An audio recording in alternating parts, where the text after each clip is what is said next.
수학여행학원 부원장 정재윤입니다.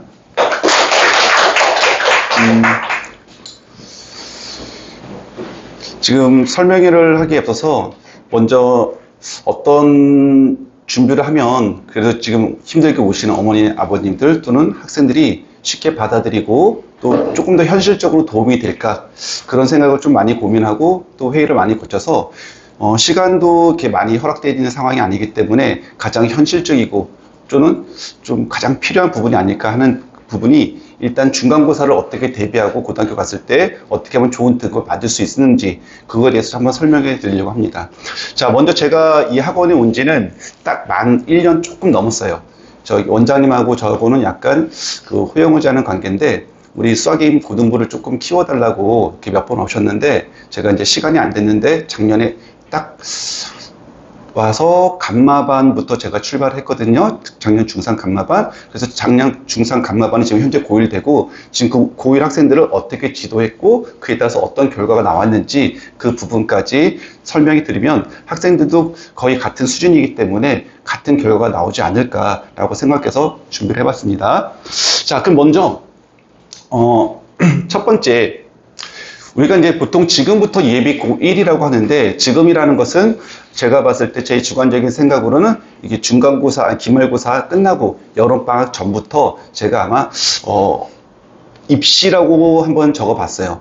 아직 수능도 멀었는데 무슨 입시냐 이렇게 생각하실 수도 있지만, 예전에는 수시보다는 정시로 갔을 때, 그때는 내신보다는 수능의 등급이 더 중요했기 때문에 내신에는 큰 영향을 미치지 않았어요. 그래서 마지막에 수능을 위해서 준비했지만, 지금은 수능보다는 내신 쪽으로, 수시 쪽으로 많이 학생들이 들어가고 대학을 가기 때문에 매 시험 한 번 볼 때마다 그게 바로 입시가 아닐까라고 생각이 듭니다. 자, 고등학교 1학년 내신은 상당히 중요한 건 아마 들으셔서 아실 것 같고, 고3보다는 오히려 고2, 고1 내신이 더 중요한 게, 고3 가서는 이제 보통 과목이 선택 과목으로 많이 바뀝니다. 그래서 지금 같은 경우는 이제 상대평가로 들어가는데, 고3 같은 경우는 선택 과목이 다 절대평가로 들어가기 때문에 지금 여러분들의 성적이 받고 있는 A, B, C 단계로 나와요. 그래서 그런 것들이 많이 빠지기 때문에 내신 비율이 고1이 고2가 고3보다 훨씬 더 높다라는 거 한번 말씀드리고, 자, 시간 관계상, 잠깐 요건 한번 말씀드리고 싶어요. 자, 지금부터 한 6개월, 이제 고등학교 이제 1학년 입학하기 전 6개월 동안, 그 시간을 앞으로 여러분들이 60년을 좌우한다라고 저는 생각이 듭니다. 무슨 의미냐? 보통 그렇게 생각할 수 있는데, 여러분들이 고1 가서 한번 딱 중간고사를 보고 나면 그런 얘기 많이 들었을 거예요. 그 점수가 고3 졸업할 때까지 간다. 그거는 맞습니다. 저도 사실은 고1 때 그걸 부정했어요. 고1 때 저희 담임 선생님이 성적표를 나눠주시면서 3월 달에 모의고사를 봤을 때 모의고사 점수를 나눠주시면서, 이게 너네 그 당시에는 학력고사라고 했으니까 학력고사 점수야 라고 했을 때 그것을 믿지 않았어요. 왜? 더 노력하면 되는데 왜 벌써부터 우리들의 길을 꺾을지? 라고 했는데, 지금 지나고 보면 그게 맞는 것 같더라고요. 한번 딱 결정되면 그것이 바뀌기 힘든 게, 모든 학생들이 같은 출발선과 같은 시간과 같은 노력을 가지고 가지만 그 출발점 자체가 다르다는 얘기죠. 출발점이 다르니까 결국 도착할 때 목적지에 도착하는 도달점도 다 다르다라는 거죠. 그래서 제 생각에는 지금의 6개월이 여러분들 정말 어떻게 보내느냐에 따라서 여러분들이 앞으로 인생이 어떻게 달라지느냐, 이렇게 결정한다는 것을 한번 적어봤는데, 자, 이렇게 얘기했을 때 아까 어떤 학생이 그런 질문을 하더라고요. 선생님, 좋은 대학을 가면 정말 행복하고 좋은가요? 이렇게 물어보더라고요. 물론 정답은 아닙니다. 좋은 대학을 간다고 해서 반드시 행복하라는 보장도 없고 잘 살라는 보장도 없어요. 단지 제가 말하고 하고 싶은 거는, 좋은 대학을 갈수록 기회가 많아진다는 거죠. 예를 들어서 어떤 학생이 예를 들어서 그냥 극단적인 예를 들어서 어떤 학생이 수학을 너무 잘해. 근데 다른 과목을 잘 못해요. 그래서 대학을 저 지방에 있는 대학을 갔어. 근데 어떤 학생은 서울대를 갔어요. 자, 자, 지방에 있는 학생이 이제 아르바이트를 하고 싶어서 나는 가르치는 것도 좋아하고 수학도 좋아하니까 수학 과외를 한번 하고 싶어. 근데 주위에 있는 어떤 친척 누구도 과외를 안 맡겨요. 근데 서울대 나오면 알아서 맡기더라고요. 알아서. 자기가 원치 않아도 알아서. 제 조카 중에 하나가 저희 집안에 처음으로, 저희 조카들 중에 처음으로 서울대를 간 조카가 하나 있어요. 그 조카는 딱 입학하자마자 과외를 뛰더라고요. 과외를 뛰는데 이제 저한테 이제 많이 물어보죠. 어떻게 해줘야 돼 물어보다가 또 과외비 얼마 받니? 이렇게 물었더니 시간당 5만 원 받아요. 그러더라고요. 엄청 세죠. 서울대 나왔다는 이유 하나로. 그만큼 여러분한테 좋은 기회가 주어질 수 있다는 거예요. 행복하고 잘 살고 그런 문제가 아니라 여러분들이 사회에 나가서, 지금 부모님들 계시고 그런 거 아시겠지만 사회에 나가서 내가 기회를 얻는다는 게 상당히 어려워요. 그래서 아마 여러분들 부모님들이 여러분들한테 많은 시간과 돈을 투자해가면서 좋은 대학을 보내는 게 여러분들이 차별을 받지 않고 좀 더 좋은 기회를 받게 하기 위해서 그러는 게 아닌가라는 생각이 듭니다. 자, 그래서 여러분들이 이제 정말 공부를 하고 지금 감마반 정도 됐으니까 공부를 하고 싶어. 너무나 하고 싶고 열심히 해야겠다 생각이 들어가지고 열심히 합니다. 자, 근데 그 열심이라는 게 과연 맞나? 그걸 한번 고민을 해봐야 돼요. 중학교 때처럼 열심히 공부하면 좋은 고등학교 가서 좋은 등급을 받겠지 라고 생각하는데 반은 맞고 반은 틀립니다. 왜냐? 중학교 때식 공부 습관을 가지고 여러분들이 고등학교 들어가면 이거는 100% 망합니다. 자, 중학교 때는 제가 뭐라고 적었냐면 중학교 때 내신은 단편적이고 보편적인 1차원적인 문제라면 고등학교는 어떤 다양성을 요구하죠. 다양성을 요구하고 논리적이고 또는 복합적인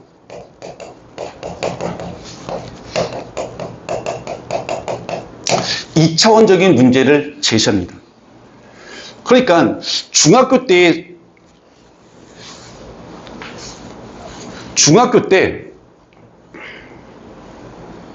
요게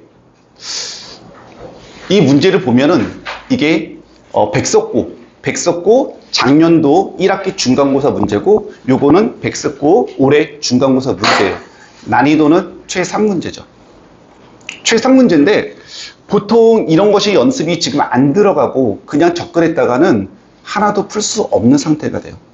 그냥 남들이 하는 식으로 그냥 문제집 사다가 풀고 남들이 하는 식으로 그냥 수학 문제 풀고 공부하고 그러면 절대 이런 복합적이고 사고적인 문제를 풀 수 없다는 거죠. 자, 많은 학생들이 잘못 생각하는 것 중에 하나가 수학 문제를 풀 때, 자, 수학 공부를 해. 엄마가 이제 아빠가 수학 공부해. 그럼 대부분 학생들은 어떻게 공부하냐면 그냥 책상에 앉아서 수학 문제를 풀죠. 그냥 앉아서 문제를 푸는 거예요. 그 방법이 잘못됐다는 거죠. 수학 문제를 풀 때 먼저 우리가 해야 될 일이 개념을 정리하고 그 개념을 통해서 그 문제들이 어떻게 적용되고 어떻게 활용되는지를 먼저 고민해 봐야 하는 거죠. 보통 개념수를 봤을 때 개념을 앞에 문제 풀기 전에 개념을 보는 학생은 제가 봤을 때 10명 중에 1명도 안 되더라고요. 그냥 다 문제 풀고 있죠. 그 개념에서 요구하는 게 뭔지를 모르고 문제를 풀다 보면 어떤 일이 생기냐? 그 당시는 잘 풀려요. 그 당시는 알 것 같아. 이렇게 하니까 이렇게 풀리네? 알 것 같다라는 거지. 근데 막상 시간이 또 지나고 나면 다 모른다는 거죠. 다 까먹는다는 거죠. 왜? 원리가 머릿속에 안 들어가니까. 그러니까 여러분들은 수학적인 그런 사고 방식을 공부하는 습관 자체를 전부 다 리모델링 해야 돼요. 지금처럼 문제 많이 풀고 지금처럼 시간을 더 많이 투자하고 그런다고 수학 실력이 절대 느는 건 아니에요. 다른 과목도 마찬가지겠지만 특히 수학은 더 그렇죠. 그래서 반드시 여러분들이 해야 될 것은 수학적인 접근 방법을 바꿔라. 그럼 그걸 어떻게 바꿔야 되냐? 쉽지 않죠. 왜? 중학교 3학년 내내 그런 방법을 터득했으니까. 지금은 중학교는 제가 봤을 때 한 80%에서 90%의 문제가 이런 형태예요. 단편적인, 아주 단편적인. 제가 한번 비유를 들자면 중학교는 개념 자체가 나무 줄기를 본다면 개념 자체가 많지 않아요. 그리고 문제 유형도 단락해요. 줄기가 아주 간단하죠. 복잡해봤자 한두 개? 이 정도라고 보면 돼요. 그래서 단순하게 개념을 익히고 문제 푸는데 잘 적용이 되는 거죠. 그래서 잘 되니까 내가 수학을 조금 잘하네, 이 정도면 됐어 라고 넘어가는데, 고등학교에 딱 올라오면 내용이 많아요. 분량 자체로 그냥 산술적으로 본다면 여러분들이 중학교 3학년 1학기 한 과정이 중간고사보다도 더 작죠. 중학교 3학년 1학기 때 배우는 그 내용이 고등학교 중간고사 범위보다도 더 작아요. 그러니까 범위가 훨씬 더 많고 문제도 복잡하고 문제의 난이도도 유형도 엄청 많다라는 거예요. 근데 이렇게만 많으면 괜찮게 서로 실타리가 얽혀져 있죠. 엄청 많이. 이것을 풀어내라는 거죠. 현재 고등학교에서 입시에서 또는 내신에서 변별력 문제들은 이걸 풀어내라는 능력을 키우라는 문제가 나옵니다. 아까 보셨던 이런 문제들이죠. 저런 문제들은 정답률이 4%가 안 되죠. 저걸 풀어야 4% 안에 들 수 있다는 거예요. 근데 이게 하루아침에 쌓이냐? 절대 안 그렇죠. 이런 문제를 풀려면 적어도 6개월에서 1년 이상 훈련이 돼야 돼요. 어떤 학생은 3개월 만에 끝내기도 하더라고요. 방법을 아니까. 자, 우리가 어려운 문제를, 여러분들도 이제 공부를 하다 보면 어려운 문제가 직면하죠. 그럼 보통 어려운 문제가 나오면 선생님한테 가서 물어봐야지. 아니면 조금 더 능동적인 학생은 해답지를 보죠. 해답지를 보고 이해를 하죠. 거기까지는 좋아요. 흐름을 기억하죠. 흐름을. 아, 이래서 틀렸구나. 아, 그 다음에 이렇게 풀어있구나. 이런 흐름을 기억하는데 그게 잘못됐다는 거죠. 고등 수학에서는. 그럼 어떻게 되냐? 이 문제를 봤을 때 2차 방정식이야. 또는 2차 함수야. 2차 함수인데 얘가 여기서 어떻게 쓰였을까? 2차 방정식이 또는 2차 함수가 이 문제에서 어떻게 쓰였을까? 왜 이 문제를 냈을까? 그럼 나는 여기서 큰 실타리가 뭘까? 어떻게 해결될까? 그 큰 흐름을 봐야 되는데 단지 흐름만 보는 거죠. 문제 흐름. 풀이 흐름. 아, 이래서 이랬고, 이래서 이랬고, 이래서 이랬을까? 아, 이랬구나. 그리고 끝이라는 거죠. 예전에는 그게 맞았어요. 예전에는. 내신 위주의 수업일 때는. 그래서 예전에는 뭘 많이 했죠? 오답 노트를 많이 했죠. 연에서 오답 노트에. 틀린 거 오답 노트에. 고등학교는 필요가 없어요. 오답 노트가 큰 의미가 없다는 거죠. 왜? 그런 문제가 더 이상 안 나오니까. 물론 등급마다 다르겠죠. 이래서 지금 우리 학원을 치신다면 알파반, 베타반은 오답 노트가 필요하겠죠. 왜? 그런 유형을 맞춰야 되니까. 근데 감마반 이상 정도 된다면 그런 유형은, 이런 문제는 또 더 이상 나타나지 않아요. 다시 문제가 변형해서 나타나지. 그럼 그때 그런 문제의 흐름적인 암기를 한 학생들은 나타나면 또 못 푼다라는 거죠. 이 문제는 풀 수 있겠지. 다음 문제는 또 못 푼다라는 거예요. 내가 새로운 문제를 봤을 때 그 새로운 문제를 어떻게 해결되는지 그 해결 능력을 키우라는 거죠. 그게 어려운 거죠. 자, 그러면 여러분들이 과연 고등학교 올라갔을 때 과연 나는 몇 등급을 받을 수 있을까? 아니면 내 목표 등급이 몇 등급일까? 그것을 먼저 설정을 해야 됩니다. 그거는 잘 몰라요. 가봐야 하는 거죠, 사실은. 왜냐? 아까 팀장님한테 말씀을 들으셨겠지만 지금 여러분들은 막연하게 다 90점 이상, 100점. 단편적으로 얘기를 든다면 저희 학원에 작년 겨울에 온 여학생이 있어요.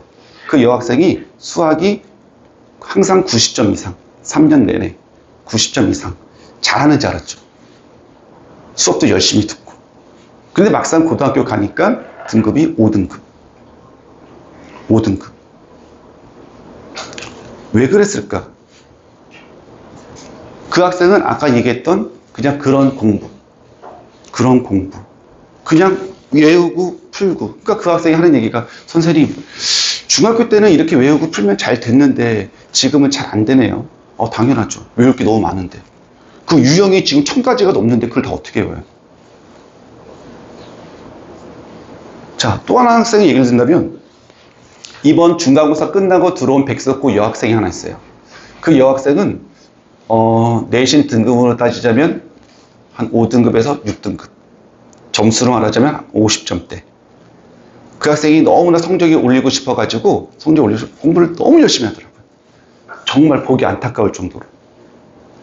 교과서를 3번, 4번 풀고 학교에서 준 프린트도 3번, 4번 풀더라고요. 계속. 저는 알았죠. 점수 안 오를지. 그 문제를 다 외운다고 되는 게 아니에요. 걔는 다 외우고 있더라고, 문제를. 근데 결과적으로는 똑같은 문제가 안 나오는 것 같아요.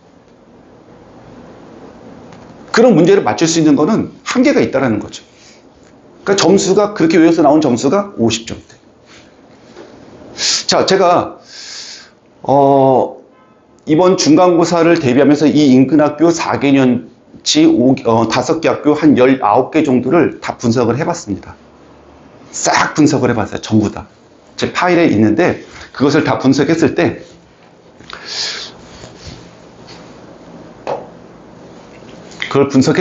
이런 결과가 나오더라고요. 제가 그거를 또 학교별로 분석을 하고 다 문제를 형광펜으로 다 색깔을 분리해서 풀어봤어요. 어떻게 되면 첫 번째 스텝 1 문제. 스텝 1 문제. 스텝 1은 여러분들이 중학교 때 공부 방법. 알면 푸는 거. 그냥 대입만 하면 풀리는 거. 대입만 하면 풀리는 게 그게 한 35%. 그게 한 35% 비율로 나오더라고요. 그럼 100점 만점을 따지면 35%니까 35점이 되겠죠. 근데 35점보다 더 낮아요. 왜? 100점이 낮으니까. 그래서 스텝 1만 푼다면 35점이 안 되는 거죠. 자, 그 다음에 스텝 2. 난이도는 갑자기 늘어납니다. 갑자기 확 늘어나요. 스텝 1보다 2배, 3배가 아니라 3배, 4배 더 어려집니다. 그게 한 40%. 한 40%. 그 다음에 마지막으로 이런 형태의 문제들이 스텝 3. 그럼 몇 퍼센트 될까요? 25% 되나요? 25%. 이게 스텝 3 문제. 자, 그러면 우리가 조금 뭔가를 알고 접근하는 거랑 잘 모르고 접근하는 거랑 차이가 조금 많겠죠. 그죠? 그래서 일단 그러니까 우리 학원 또는 전보다 좀 범위를 넓혀서 그 알파반에 해당하는 학생들을 기준으로 삼았을 때 그 학생들이 풀어낼 수 있는 능력은 요 정도. 이게 알파반 정도. 이게 알파반 정도 돼요. 그러면 알파반이라서 그냥 그 알파반이 베타도 가능하죠. 감마도 있습니다. 감마반에도 이 정도밖에 풀 수 없는 능력이 있는 학생들이 있어요. 왜? 암기식 공부들. 자, 그러면 알파 학생들한테 최종 목적은 여기까지죠. 여기까지. 스텝 2에서 일부까지는 맞춰라. 그러면 산술적으로 봤을 때 여기 20% 잡더라도 55%. 점수가 55점. 그게 한계치죠. 그렇다고 이걸 다 맞나? 그렇진 않다는 거죠. 자, 그럼 베타반. 그러니까 우리 학원 베타뿐만 아니라 보통 그 정도의 실력을 갖는 학생들이 풀 수 있는 능력은 한 요 정도. 요 정도가 한계치예요. 한계치. 근데 목표는 어디 둔다? 베타 스텝 2까지 맞추는 걸로. 근데 베타반에서도 수학을 조금 잘하는 학생들이 있습니다. 그런 학생들은 한 여기까지 목표. 근데 여기 넘어가는 순간 시간을 너무 많이 잡아먹죠. 풀긴 풀어요. 근데 20분, 30분 걸려서 풀죠. 이해하는데도 힘들고. 똑같은 문제 또 풀어도 10분, 20분. 그러면 자, 스텝 1과 스텝 2를 완벽하게 풀었다. 75%. 점수로 말하면 한 70점대. 60점 후반에서 70점 초반 요 상태입니다. 지금 여기 인천 서구 학교를 말하는 거죠. 자, 우리 감마반. 우리 감마반은 제가 목표를 좀 달리 했어요. 처음 이 학원 왔을 때 제가 맡은 반이 감마반인데 우리 감마반은 목표를 제가 달리 했습니다. 무조건 절대 등급. 원장님한테 선포를 했어요. 절대 등급 만들자. 절대 등급은 뭐냐? 1등급은 1등급인데 변화가 없는 1등급. 문제가 쉽던, 문제가 어렵던. 그거 어떤 학생은 문제가 조금 쉬워지면 어떻게 잘 봐서 1등급, 문제 어려지면 확 떨어져서 뭐 2등급, 3등급. 심하다는 거죠, 편차가. 그런 거에 관계없이 무조건 절대 등급. 그러기 위해서는 목표를 여기까지 둬야겠죠. 이게 감마반.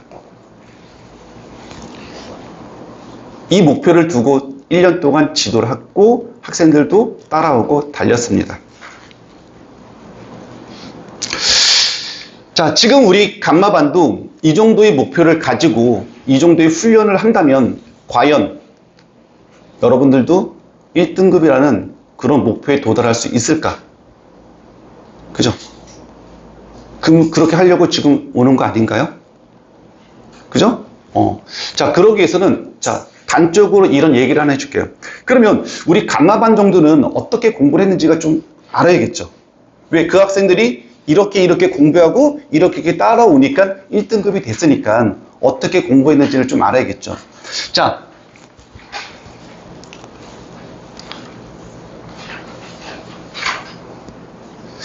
우리 일단 베타반은 빼고 감마반 먼저 한번 소개를 할게요. 자, 감마반은 일단 개념서를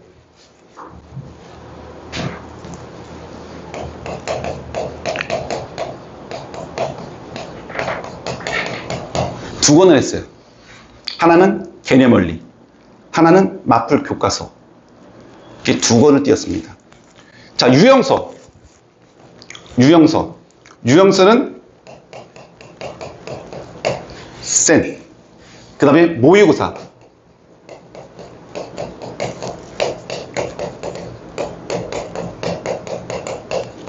자이스토리, 그 다음에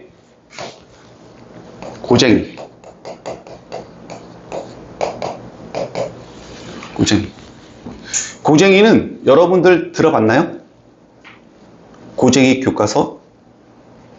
자, 고쟁이 잘 못 들어보는 학생들이 있을 텐데 난이도는 이 센에 비해서 한 3배 정도 높다고 보면 돼요.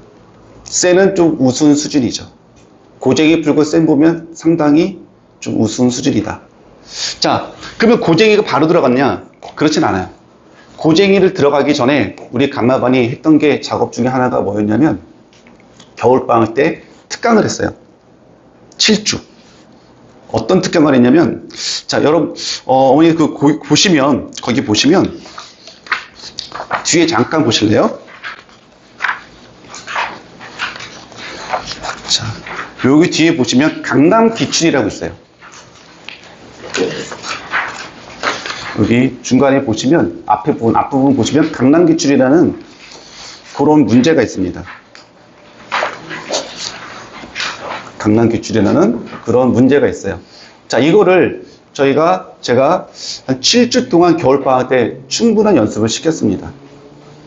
이 강남 기출은 어떤 거냐면 이제 강남권 학교에서 기출문제 중에서 한번 도전해볼 문제들, 좀 난이도 극상은 아니지만 그래도 최상의 문제들만 골라서 일주일에 한 8문제씩, 7, 8문제씩 일주일에 한 번씩. 자, 이거 7, 8문제 푸는데 정확히 2시간 반 걸려요. 한 문제 푸는데 10분이 넘어가니까 어떨 때는 20분 풀어주는 것 자체가. 그리고 나서 수업을 듣고 나서 그 뒤에 보면 해설이 있습니다. 자, 이 해설은 너무 어려우니까 제가 미리 다 풀어서 이렇게 정리를 해서 학생들한테 다 전송을 해줍니다. 다시 복습하라고. 그러니까 수업적인 내용을 그대로 전송을 하니까 학생들이 그냥 선생님 수업을 이렇게 하셨으니까 이렇게 이해가 되는구나. 그냥 막연하게 해답지가 아니라 수업에 내용된 전달된 그대로 전송을 해줬어요. 자, 이렇게 하고 나서 학생들의 모의고사 점수가 확 오르죠. 확 올랐어요. 정말로. 모의고사 점수도 오르고, 자, 그리고 이번 중간고사 때 우리 감마반이 한 열 몇 명 정도 되는데 한 명 빼고 다 1등급 나왔습니다. 한 명 딱 빼고.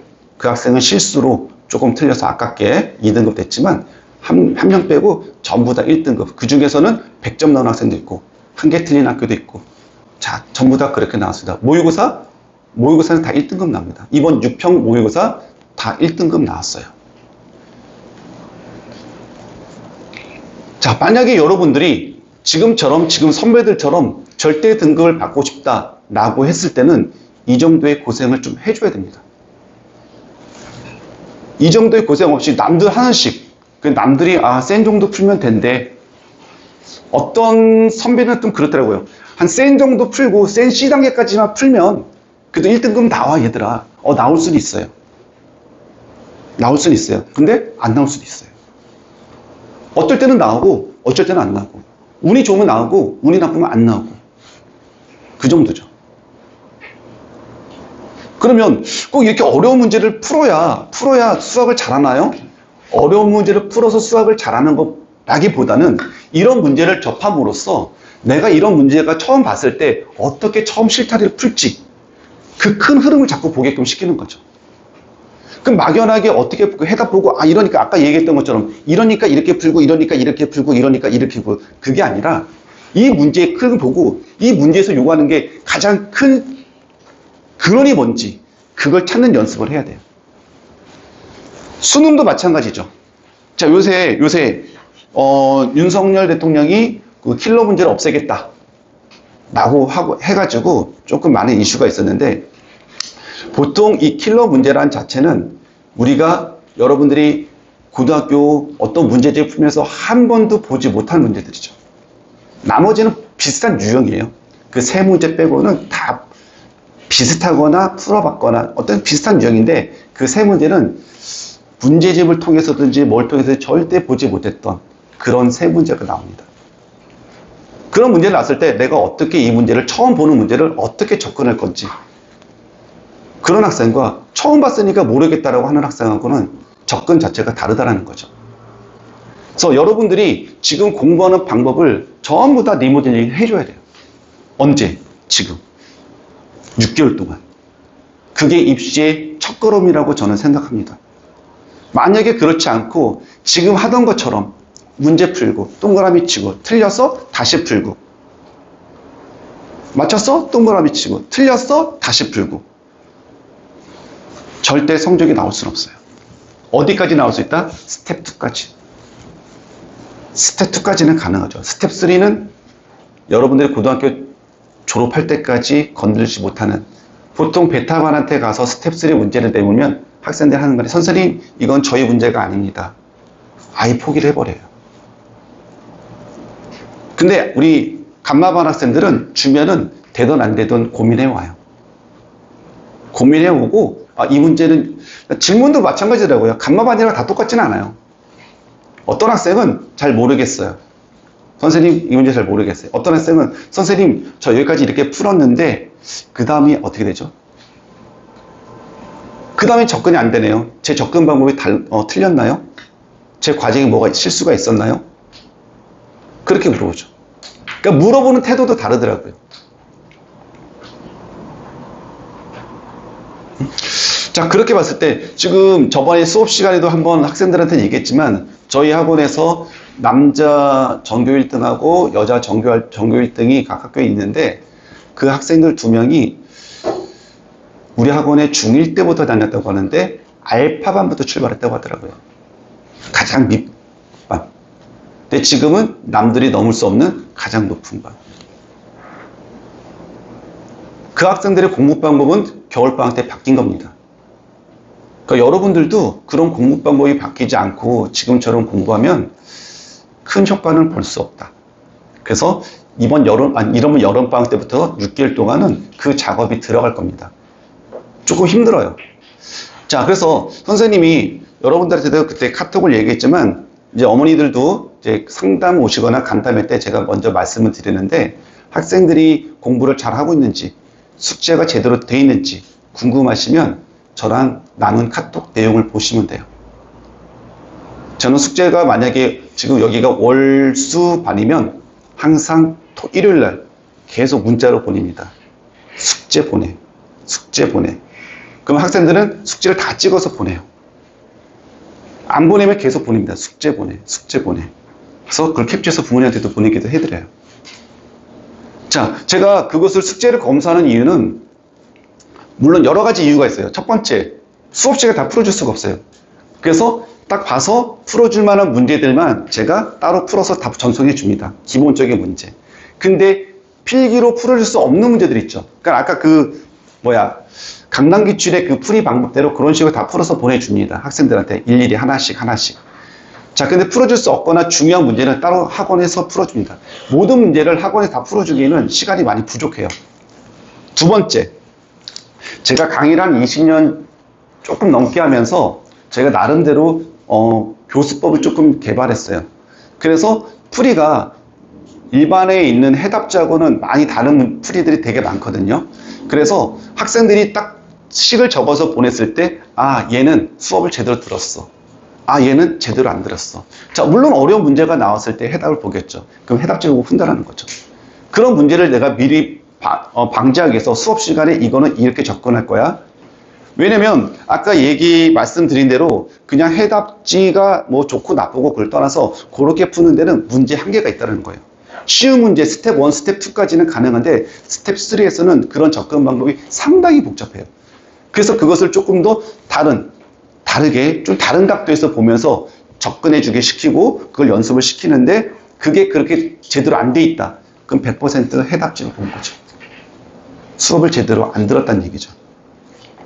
그래서 부모님들이 혹시 얘가 지금 숙제를 제대로 해오는지 그렇지 못한지가 궁금하시면 저랑 나는 카톡을 보여달라고 하면 아, 얘가 숙제가 돼 있구나, 숙제가 안 돼 있구나, 그거를 금방 느끼실 수 있을 겁니다. 자, 그래서 여기까지는 아마 겨울방학 전까지 들어갈 거예요. 그리고 겨울방학 때 똑같이 강남기출을 풀어줄 거예요. 강남기출을 풀어준다는 의미는 얘가 실력을 뭐 업그레이드 해라 그런 얘기 절대 아닙니다. 많이 못 풀어요. 일주일 동안에 7문제를 애들 못 풀어와요. 기껏해야 2문제, 3문제. 그것도 정말 잘 풀어오는 겁니다. 근데 이런 걸 시키는 이유는 아까 말씀드린 대로 그 문제를 보는 해결 능력을 길러주기 위해서. 자, 그랬을 때 학생들이 이번에 여름방학 때 특강을 할 건데 뭘 할까라고 물어봤을 때 거의 전부 다 강남기출을 한번 더 해달라고 이렇게 얘기하는데 강남기출은 특강으로 못 갈았어요, 이번에. 왜냐면 수원을 나가야 하기 때문에. 그리고 저희 학원은 선행을 많이 나가지는 않아요. 좀 더 심도 있게, 하나를 하더라도 좀 더 심도 있게, 깊이 있게. 자, 선행을 많이 나간다고 수학을 잘한다? 그건 아닙니다. 남들보다 맛을 조금 빨리 본 거죠. 남들보다 맛을 빨리 봤다고 그래가지고 그게 내 거 됐냐? 그건 모른다는 거예요. 그래서 저희 학원에도 이게 뭐 과고 떨어져서 온 애들도 있어요. 작년 고등학교, 지금 현재 고등학교 2학년들. 수투까지 끝냈네, 뭐 했네. 그런데 지금 지극히 평범합니다. 지극히 평범해요. 오히려 평범 이하일 수도 있어요. 그 학생한테 그 남학생한테 제가 저의 얘기를 해줬어요. 우리 딸 얘기하면 되게 싫어하는데, 그런 얘기하면 되게 싫어하더라고. 근데, 저희 딸이 초등학교 1학년 때 이제 영어학원을 보내려고, 이제 개인사적인 얘기인데, 영어학원을 보내려고 이제 학원을 쭉 알아봤어요. 동네 학원을. 그랬더니, 맞는 반이 없대요. 너무 잘해서. 그러니까 우리 애엄마는 되게 좋아하지. 그러니까 자꾸 학원을 다니는 거야. 칭찬받으니까 좋으니까.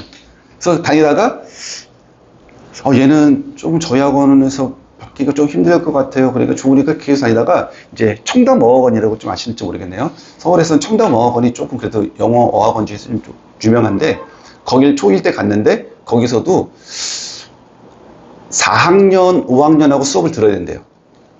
초1인데. 근데 영어는 그렇게 할지언정 언어적이라는 게 있잖아요. 어휘력, 거기에 맞는 문맥, 그런 것들을 못할 거 가지고 안 보냈어요. 안 보내고 그럼 지금처럼 집에서 책 읽고 그냥 네가 하고 싶은 대로 해. 이렇게 방치를 했어요. 이 정도면 뭐 나중에도 되겠지. 방치를 했습니다. 지금 4학년 됐는데 지극히 평범해요. 어쩜 평범 이하가 될 수도 있죠. 먼저 앞서 나간다고 반드시 남보다 먼저 맛을 봤다고 반드시 그게 못 있게 되는 거는 아니라는 거죠. 오히려 거기서 좀 더 집중적으로 조금 더 자기가 원하는 것을 조금 시켜줬으면 이렇게 되지는 않았을 것 같은데, 저희 딸 얘기입니다. 좀 그래서 조금 아쉽긴 하지만 뭐 그래서 어쩌겠어요. 지나간 얘기인데. 그러니까 여러분들도 마찬가지예요. 뭐 수원, 수트 남들이 빨리, 그러니까 그게 되게 왜 그러냐면 학생들은 별 감흥이 없는데 대부분이 부모님이다. 누구는 수원 나가는데, 누구는 수트 나가는데 언젠가 다 따라잡힌다는 거죠.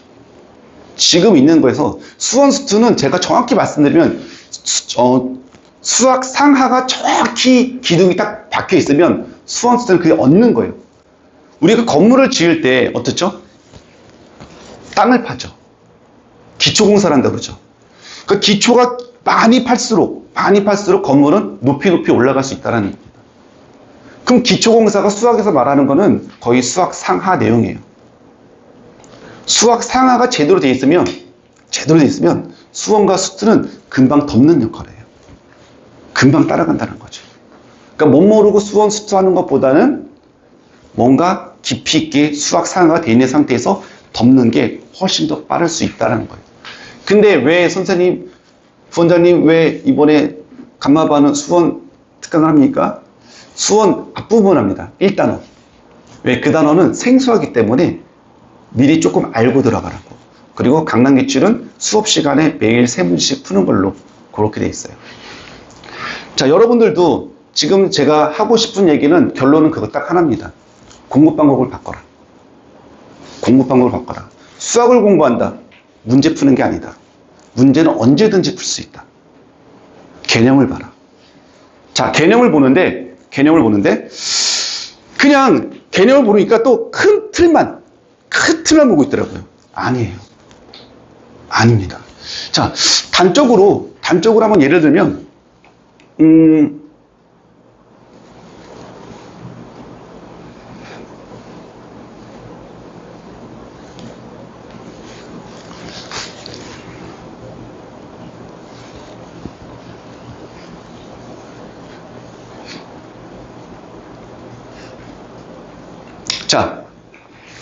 자, 여기서 이제 이런 게 나오죠.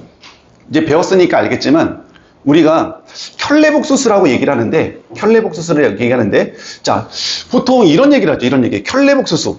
그러니까 이거는 이제 학생들이 들었으니까 나온 김에 잠깐 얘기해 줄게요. 켤레복수수 그러면, 예를 들어서 A 플러스 BI가 C 플러스 DI다. 자, 이렇게 하는 거죠. 자, 그러면 그때 A는 C랑 같고 B는 D랑 같다. 이렇게 기억하고 넘어가는 거죠. 문제 풀 때는 괜찮아요. 문제 풀 때는 문제될 게 없어요. 이렇게 푸는 거니까. 근데 이 문제가 OX 문제에서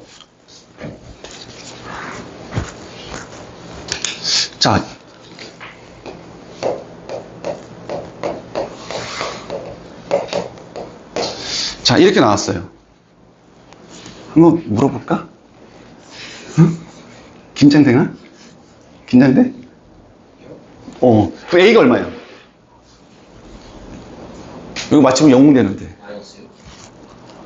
A가 마이너스 6? 잠깐. 선생님 실수. B야. 다시 물어볼게. A 얼마예요? 3. 좋네요. B는? 이게 정답이에요. 라고 말하면 좋겠죠. 그죠? 라고 말하면 좋겠죠. 우리가 켤레복수를 배울 때 다 그렇게 외워요. 그냥 실수부는 실수부끼리, 허수부는 허수부끼리 같다. 그냥 그렇게만 생각하고 가는데, 근데 켤레복수가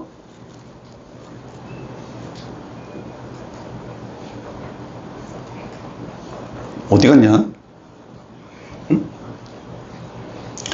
자, 못 찾겠네. 응? 자, 근데 사실 켤레복수에서 이런 성질 있죠. A 플러스 BI가 C 플러스 DI. 공식에 반드시 이런 얘기가 있어요.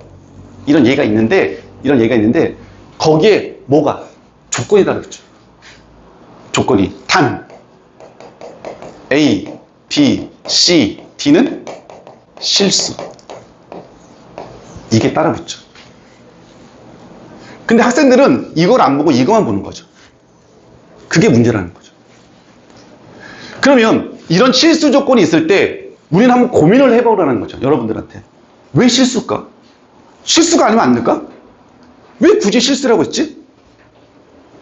그런 생각 없이 그냥 이거는 이거 그냥 기계적으로 외우다 보면 그런 중등부식 수학 공부 방법이 여러분들한테 많은 실수와 많은 나쁜 결과를 가져올 수 있다 이겁니다.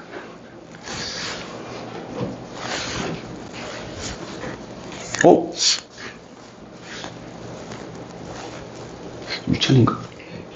그렇지, 유찬이 속으로 맞는 것 같은데. 이거 진짜 그렇게 배웠는데. A 플러스 5i가 마이너스 2 플러스 bi라고 했을 때, A가 마이너스 2고 B가 5인 것 같은데. 어느 때만 가능하다고요? 실수. 예를 들어서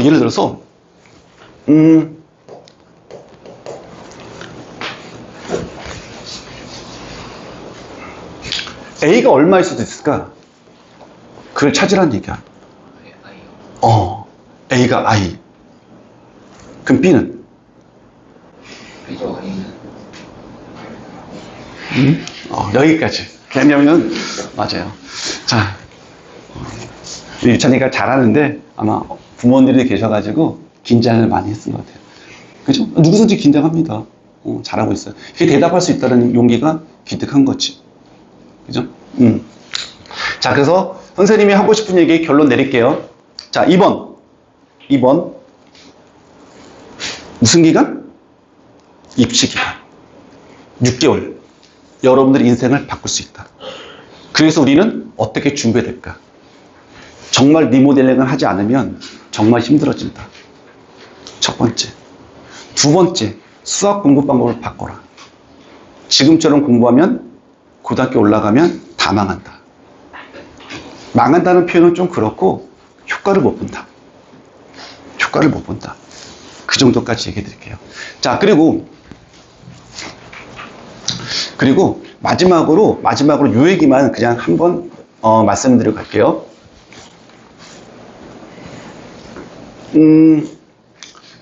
수학 이외의 과목은 어떻게 하냐? 물론 다 학원을 다니시니까 다 알겠지만, 자, 제 지인 중에 제 후배들이나 뭐 친구들 중에 뭐 언어 강사도 있고 뭐 영어 강사도 있는데, 저 언어 하는 강사가 한마디를 하더라고요. 제 수학 학원이 있으니까, 야, 제발 고등학교 갈 때 이거 한 가지는 꼭 하라고 해. 부탁할게. 이거 한 가지는 꼭 하라고 그래. 가서 좀 전해줘. 제발. 그 첫 번째가 뭐냐면 문법. 국문법. 그거는 한번 끝내고 오라고 하더라고요. 그럼 그렇다고 국문법이 아니라 서점에 가면 중학교 때 배운 문법 책이 요약된 게 있대요. 그거 하나 끝내고 오라고 그래. 제발. 그러면 고등학교 국어가 달라져. 그러더라고요. 그리고 조금 더 붙으면 모의고사 문제나 그 서점에 가면 매일 뭐 한 문제씩 푸는 거 그거 하나 풀고 오라고 하더라고요.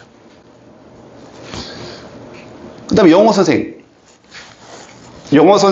하는 얘기는 문법은 이미 한번 정리하고 빨리 문법은 되도록 빨리 깊이 있게 하지 마. 되도록 빨리. 그리고 사문법에서 어법으로 바꿔라. 사문법은 우리가 고등학교 갔을 때 되게 힘들어했던 성문연부법. 못 들어봤어요. 부모님들 다 들어보셨을 거예요. 성문연부법. 우리의 영어의 실력을 발목을 잡았던 사문법. 그래서 나는 사과를 먹었다. 근데 사과를 목적으로 해석하는 게 아니라 명사로 해석해버리죠. 그냥 사과는 명사야. 사과는 명사야. 뭘 먹었어? 사과를 먹었어. 근데 우리 때 영어 공부는 사과를 그냥 명사. 얘는 명사. 셀 수 있는 명사, 셀 수 없는 명사. 그거로만 가르쳤죠. 그러니까 영어 실력이 안 늘고 재미도 없었죠. 반드시 어법. 어법은 주어, 서술어, 목적어, 보어 이런 어문법으로 다 바꾸라는 거죠. 그런 어문법을 바꾸기 위해서는 뭘 공부해야 되냐? 유명한 교재가 있죠. 천일문. 빨리 되도록 겨울방학 때쯤에는 어법책으로 다 전환시켜라. 그리고 영어는 제일 좋은 방법이 타이핑을 쳐라. 문장을 쓰는 게 아니라 타이핑을 치려고 하더라고요. 그건 저도 동감하더라고요. 제 딸 영어 단어 해주려고 제가 계속 타이핑을 쳐봤거든요. 확실히 쓰는 것보다 효과가 많더라고요. 그래서 한 문장, 어법이니까 문장 예를 있으니까 그걸 타이핑을 치게 시켜라. 그럼 효과가 빠르겠더라. 그겁니다. 자, 아까 말씀드린 대로 감마반이라고 다 똑같지가 않아요. 학생마다 다 레벨과 편차가 다 다르요. 그렇기 때문에 똑같이 수업을 했지만 어떤 학생은 많이 받아들이고 어떤 학생은 못 받아들이고 그런 경우가 생기더라고요. 그럼 그럴 때는 어떻게 하냐? 개별적으로 첨삭이 들어가는 거죠. 그건 누가 판단하냐? 선생님이 판단하는 거죠. 그러니까 선생님이 그 학생 하나하나 눈빛을 보고 하나하나 숙제를 보고 하나하나 관심을 가지면 이 학생이 어디서 따라오고 어디서 못 따라오는지를 파악할 수 있죠. 그럴 때마다 그 학생을 조용히 불러서 부족한 부분을 채워주고 부족한 부분을 메꿔주고 그렇게 하니까 전체적으로 이번에 90% 이상이 1등급이 나왔다는 거죠. 너는 못 쫓아와? 왜 못 쫓아와? 쫓아와! 해! 이렇게 하면 안 된다는 거죠. 지금 이 반에서도 마찬가지일 거예요. 누군가는 그것을 이 학생을 상위 평준화 시키는 게 저희 학원의 목적입니다. 자, 이건 여담인데 작년에 고1 여학생이에요. 작년에 고1 여학생인데 그 여학생이 제가 6월 7일에 왔으니까 6월 7일부터 수업을 했겠죠. 6월 7일부터 수업했는데 6월 7일 딱 한 달 있다가 기말고사를 왔죠. 근데 중간고사 때 몇 점이었니? 라고 물었더니 한 50 몇 점, 60 몇 점. 등급으로 말하자면 5등급. 그래? 그러면 내가 선생님이 한 달 동안에 잘해서 너 등급 2개나 올려줄게. 그래서 한 달 동안 진짜 열심히 가르쳤어요. 또 그때 처음 왔으니까. 그래서 열심히 가르쳐줬어요. 그리고 보냈어요. 잘 받았겠지. 그랬더니 점수가 비슷해. 그래? 야, 우리가 한 달밖에 안 됐잖아?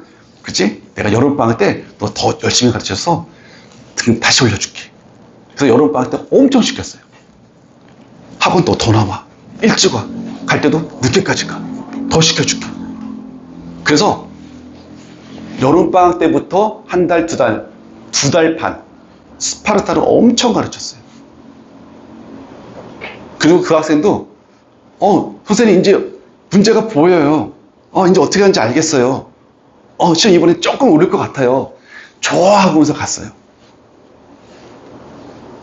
그리고 그 다음날 문자가 왔죠. 선생님 똑같아요. 점수가 똑같아요. 저도 충격 먹었죠. 학생도 충격 먹고. 그래서 나중에 어머니가 하신 말씀인데 그때 포기하려고 그랬대요. 수학을. 안 되겠구나 얘는. 수학을 포기하겠다. 근데 학생이 엄마 한 번만 더. 그래서 한 번 더 기말까지 봤죠. 자, 그리고 나서 그 학생이 마지막 작년이죠. 작년 12월 기말고사 때 87점인가? 88점 와서 2등급 찍고 2학년 마쳤어요. 그랬을 때 그 어머니가 해주신 말씀 중에 이게 조금, 이게 작년 12월 13일 날 보낸 거니까 뭐라 그러면, 아, 그 학생이 얘기하기가 노력하면 되는구나. 노력하면 되는구나.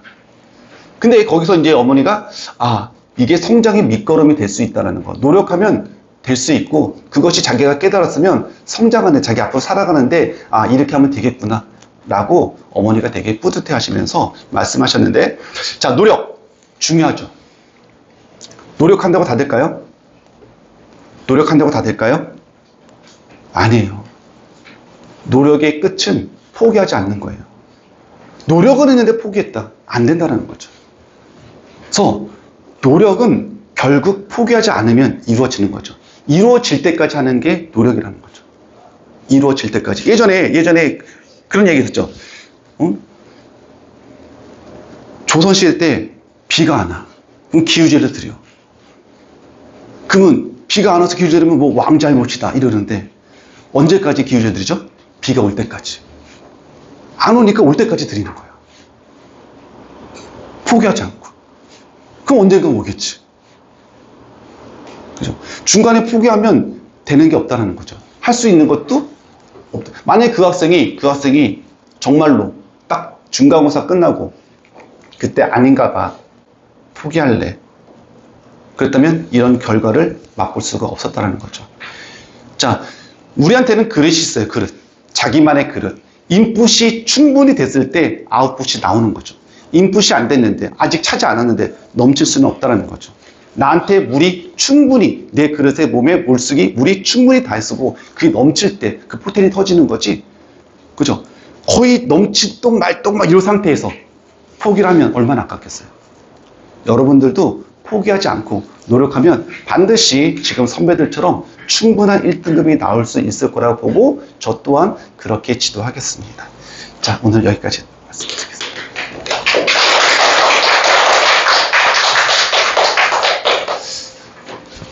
자, 혹시 더 궁금하시거나 더 물어보실 거 있으시면 남아서 물어보시면 돼요.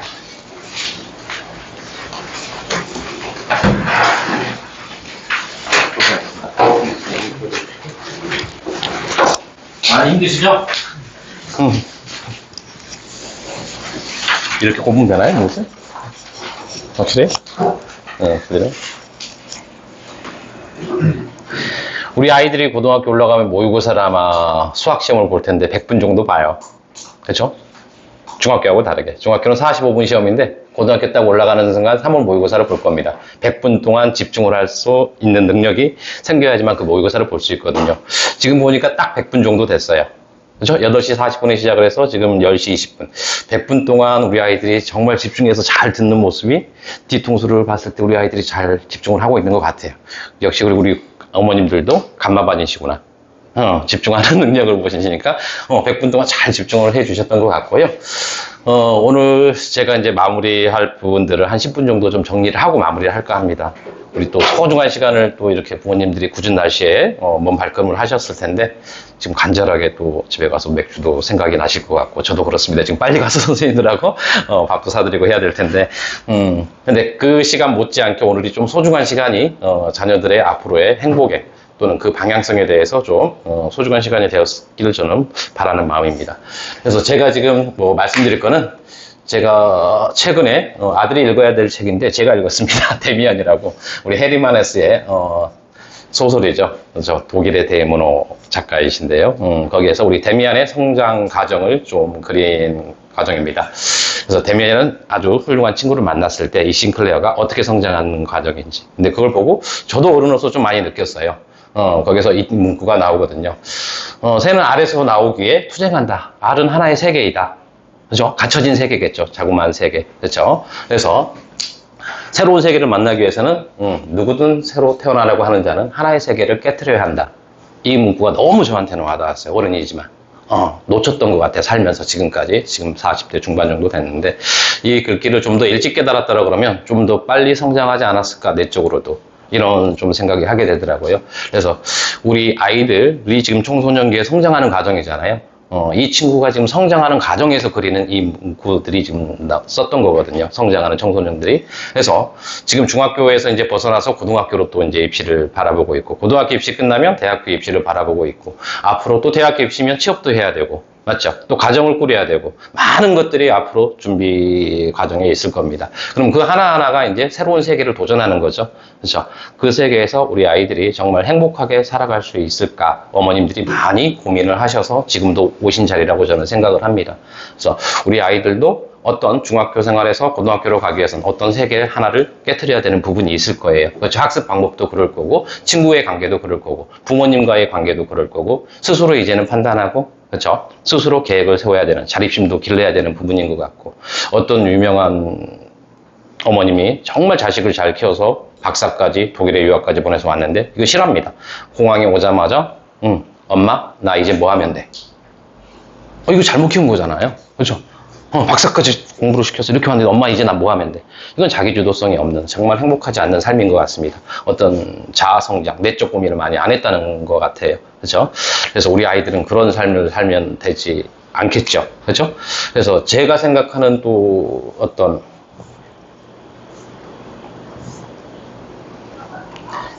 행복은, 그렇죠? 우리 부모님들이 생각하는 행복도 있으실 거고, 우리 아이들이 생각하는 행복도 있으실 건데, 제가 생각하는 좀 요즘의 행복은 조금 새롭게 한번 정의를 해보고 있습니다. 그렇죠? 우리 아이들이 앞으로 우리 부모님들도 지금 많은 선택을 하시면서 살았을 것 같은데, 우리 아이들이 살아가는 미래는 더 불확실하죠. 4차 산업이니까. 그렇죠? 정말 불확실한 미래에 살고 있을 텐데, 지금 평생 직업이 없습니다. 지금 대기업에서 뽑을 때도 개발자들이 평상시에 1년에서 2년 정도 근무하고 대부분이 떠난답니다. 네, 그래서 그쪽 친구들은 신규들을 왔을 때 교육하는 그게 없어졌어요. 전부 다 그냥 인사팀만 합니다. 왜냐면 곧 떠날 거니까. 그렇죠? 그래서 1, 2년 안에 대부분이 대기업에서는 그냥 써먹을 정도만 써먹고 어디로 가도 상관없다. 요즘에 MZ세대들도 그런 인식이고요. 그렇죠? 자기가 평생 직업이라는 생각을 하지는 않습니다. 그 친구들이 그러면 행복하겠죠. 왜냐면 선택이 자유로우니까요. 그 친구들은 선택이 자유로운 겁니다. 내가 이 대기업의 부속품이 되지 않겠다. 어떤 회사의 하나의 부속품이 되지 않겠다. 그죠? 지금 우리 부모님 세대랑 저랑은 다른 것 같습니다. 저는 이게 지금 평생 직업이라고 살다 보니까 선택이 자유롭진 않아요, 지금. 그죠? 시험 기간에는 5주 동안 주 7일을 반납을 해야 되고 상당히 선택에 좀 자유로움이 없죠. 근데 우리 아이들은 앞으로 불확실한 미래에서 자기결정권이나 이런 자아 탐색을 통하면서 여러 가지 이 성장 과정을 통해서 선택이 좀 자유로웠으면 좋겠어요. 그죠? 내가 의대를 가고 싶은데 의대를 안 가고 서울대로 갈 수도 있을 거고. 그죠? 여러 가지. 또 직업을 내가 자유롭게 선택할 수 있는. 그러면 이게 하나의 좀 행복의 조건이 되지 않을까 싶습니다. 제가 봤을 때는 우리 아이들이. 우리 부모님이 누리지 못한 그 행복은 우리 자녀들은 좀 더 선택의 자유로움에서 행복을 느꼈으면 좋을 것 같아요. 그런 부분에서. 그래서 제가 좀 새롭게 정의를 해봤습니다. 어떤 행복의 부분에 대해서. 그리고 제가 요즘에 예전에는 뭐 입시의 성공 이런 말을 막 썼는데요. 학원의 성공.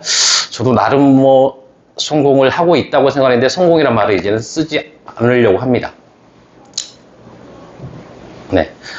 왜 성공이란 말을 쓰지 않으려고 하냐면 성공이란 말이 등장하는 순간은 석세스가 있으면 페일이 있는 것 같아요. 실패라는 게 조금 등장하는 것 같아서 저는 이제 성공이란 말을 좀 쓰지는 않고 싶어요. 우리 아이들도 어떤 입시의 성공, 뭐 어떤 이런 말을 쓰는 것보다는 어떤 도전, 하나의 성장 과정, 그렇죠? 중간에서 나의 노력, 그렇죠? 그런 것들을 조금 담았으면 좋겠어요, 마음속에서. 그래야 그게 하나하나의 과정에서 어떤 성장하는 과정이 되지 않을까. 그렇죠? 성공이라는 것보다는 하나하나 그런 과정들에 의해서 나의 성장이 내적 성장으로 일어나지고 나중에 어른이 되었을 때도 그런 부분이 좀 밑거름이 되었으면 좋겠다. 그래서 우리 성공이란 말을 이제 저는 좀 쓰는 것보다는 어떤 도전, 그렇죠? 노력, 여러 가지 성장 과정을 좀 더 중요하다고 생각합니다. 네. 오늘 그래서 제가 여기까지 우리 부모님들한테 이제 그럼 우리 아이들을 지금 이런 행복하고 성장하는 과정을 위해서 저희 학원에서 좀 노력을 이제 하고 있는 게 있겠죠. 저 또한 노력을 하고 있을 거고요. 그래서 이게 잘 안 보이나요? 제가 잘 쓸 수가 없어서 이거를 우리 부원장님이나 선생님이 쓰고 있어서 네, 그냥 이거 말로 하겠습니다. 제가. 네, 보이나요? 그래서 학원에서의 지금 노력은 제가 좋은 선생님의 강의 및 관리를 하기 위해서 계속 채용을 하고 선생님들하고 계속 협의를 하고 이렇게 하고 있어요. 서구에서는 지금 우리 선생님들만큼 좋은 선생님이 있을 수도 있겠지만 저는 없다고 자부합니다. 이 인근에서는. 네. 그래서 다음 주 8월 초에도 지금 새로운 선생님이 한 분 더 오세요.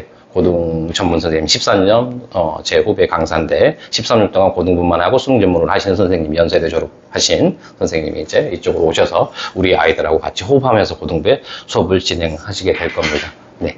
그리고 이제 빠르고 정확한 입시 정보 제공. 이 부분도 이쪽에서는 크게 입시 설명회를 뭐 하시는 분도 있지만 거의 다 안 하시는 것 같아요. 고등부 전문적으로는 수업 위주로만 많이 하시고. 네, 저희는 왜냐하면 정보에 의해서 실패라는 것보다는 정보의 격차가 생기면 안 되는 것 같아요. 목동, 학군 지역에 있는 데는 정보가 좀 빠르죠. 그죠? 정보도 빠르고 고급 정보들도 있고, 그렇죠? 그러한 정보들의 격차가 생겨서 우리 아이들이 입시에서 조금 불편함을 겪으면 안 된다고 저는 생각을 합니다. 그죠? 그래서 이제 저희가 매년 설명회를 좀 입시 전문가를 모셔서 하는 부분도 이제 그런 부분이라고 이제 생각을 하시면 될 거예요. 입시 정보를 투자를 하고 있다. 그 다음에 이제 교수 학습은 아까 뭐 얘기하셨으니까 뭐 늘 내보내는 거니까 말씀을 따로 안 드려도 될 것 같고요. 그 다음에 지금 오늘 설명회 하실 때 이거 보이시죠? 시설 투자하신 거. 네, 시설 투자하는 거 보이시죠? 네, 이런 부분이 이제, 저는 왜 그러냐면, 고등부 수업을 하다 보면 문제풀이나 이런 거를 하실 때, 도형 그릴 때 시간이 낭비가 돼요. 칠판에다 하시면 지우고 뭐 하는 게. 그죠? 그럼 우리 아이들한테는 1.5배 양을 더 해줄 수 있는데, 선생님은, 그죠? 같은 시간 집약적으로 2시간 동안에 할 수 있는 양이 훨씬 더 많이 우리 애들한테는 제공을 하는 게 저는 좋다고 생각을 합니다. 같은 시간 동안에. 그래서 전자칠판을 제가 학원에서 투자를 했습니다. 네, 투자했고, 근데 한 번에 다 투자를 하지는 못했어요. 이 하나가 거의 500이 넘고 하기 때문에, 근데 너무 비쌉니다. 너무 비싸서 강의실 전체는 하지는 못하고 제가 선생님들한테 약속은 드렸어요. 6개월에 4개월에 하나씩은 계속 넣어드리겠습니다. 네, 일단은 하나씩 제가 주관을 해드리겠습니다. 이렇게 이제 얘기했는데, 그러시기 위해서는 우리 부모님이 신뢰감이 저희 학원을 믿고 계속 다녀주시는 그 부분, 또 주변에 홍보도 해주시는 부분, 학원의 성장과 이렇게 같이, 제가 보기에는 인원수가 많고 학원이 성장한다고 그래서 우리 애들한테 안 좋은 게 아니라 혜택은 더 많이 돌아간다고 생각을 합니다. 그렇게 저는 생각을 하고 운영을 하고 있고요. 왜냐하면 더 좋은 선생님을 계속 채용할 수 있는 부분, 시설 투자를 더 할 수 있는 부분, 그 다음에 입시 전문가를 모시고 더 설명을 할 수 있는 부분, 이런 부분들이 우리 학생들과 부모님들의 신뢰감과 많은 아이들이 있을 때 그게 가능합니다. 인원수가 적고 이렇게 있을 때는 학원에서 뭔가 하기가 상당히 힘들어요. 그렇죠? 그래서 그런 부분을 믿고 우리 어머님들이 잘 우리 아이들을 보내주셨으면 좋겠습니다. 자, 오늘 너무 소중한 시간, 긴 시간 동안에 함께 해주셔서 너무 감사하고요. 그렇죠? 딱 마지막 정리하면 이렇게 오늘 얻고 가셨으면 될 것 같아요. 자, 일단은 학교에 따라서 시험의 출제 경향이 다르고 난이도가 다르니 그거에 따른 지역 학교를 혹시 선택하실 때 고려를 하셨으면 좋겠다. 나의 수학적 실력에 따라서. 이게 이제 하나의 첫 번째 이문구 팀장님이 하셨던 얘기 같고요. 두 번째는 우리가 중학학습에서 고등수학학습을 갈 때 어떻게 해야 내가 변화가 될 건가, 나의 수학 실력을 높일 수 있을 건가, 이게 아마 초점으로 해서 설명을 하셨던 것 같아요. 네, 오늘 시간 소중한 시간이 되었으면 좋겠습니다. 우리 어머님 아버님 빨리 가셔서 아이들하고 얘기는 오늘 하지 마시고, 그죠? 본인끼리 그냥 맥주 한잔 하시면서 이렇게 좋은 시간 보내셨으면 좋겠습니다. 오늘 모아주셔서 너무 감사드립니다. 네, 차량이 혹시 오늘 10시 하원이어가지고 차량은 제가 과장님을 다 퇴근하시라고 했는데 혹시 가시는 길이 혹시 불편하신 분 있으실까요? 너무 불편하시면 제가 직접 모셔다 드리려고 합니다. 네. 그게 더 불편하시겠죠? 그죠? 그게 더 불편하실 것 같아서. 네. 자, 제가 오늘 열어드릴 거고요. 혹시 그리고 궁금하신 더 있으시면 학원에 방문하셔도 괜찮습니다. 네.